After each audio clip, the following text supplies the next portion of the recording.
እንግዲህ የውሃ ሳይክልን ከአራት ከፈልኩና አራት መጽሐፎችን የልጆችን ጻፍኩኝ።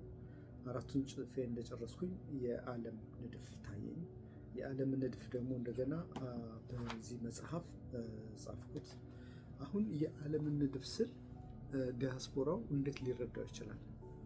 እንግዲህ የዓለምን ንድፍ 13 የዲዛይኑ አካል አውጥቼበታለሁ በዚህ መጽሐፍ ላይ። አሁን የዲዛይን አካል ማለት ነው ማለት ነው። የዲዛይን አካል ማለት እንግዲህ ማስረዳት ማብራራት ያስፈልጋል። ለምሳሌ መኪና ብዙ የዲዛይን ፓርቶች አሉት። ለምሳሌ ጎማው፣ ትራንስሚሽኑ፣ ኢንጂኑ እያለ ብዙ ነገሮችን ትዘረዝራላችሁ። አሁን ኪ ዲዛይን ፋክተር ማለት ያ ኮምፖነንት ከሌለ መኪናው ፋንክሽናል አይሆንም ማለት ነው።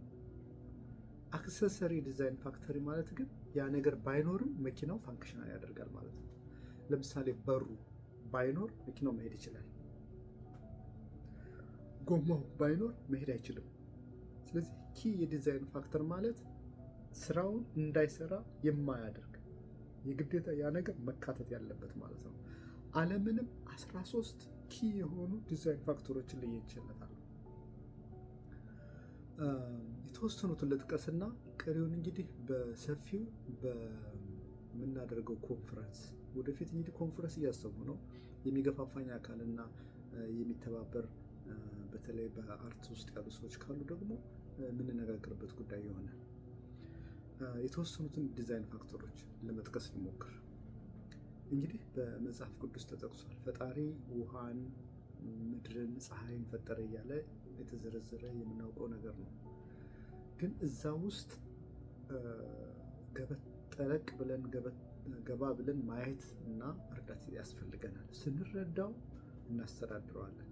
አሁን ከመኪናው ጋር ልወሰዳችሁ። እያንዳንዱ መካኒክ መኪናው እንዴት እንደሚሰራ ስለሚያውቅ ነው የሚጠግነው። ስለዚህ መካኒክ ስለ ኢንጂኑ እንዴት እንደሚሰራ ማወቅ የግዴታ ነው ማለት ነው። ስለዚህ እኛም ስለ ሀገራችን ዲዛይን ስናውቅ እንዴት መስራት፣ ህብረተሰቡ ስለ አካባቢው ዲዛይን ሲያውቅ እንዴት ማልማት እንዳለበት እያወቀ ይሄዳል ማለት ነው እና እያንዳንዱ ሁላችንም መካኒክ እንዲሆን፣ አርሶ አደሩ መካኒክ እንዲሆን፣ ህብረተሰቡ መካኒክ እንዲሆን እና አካባቢውን በሚገባ እንዲይዘው በሚያመርተው ምርት ተጠቃሚ እንዲሆን ነው።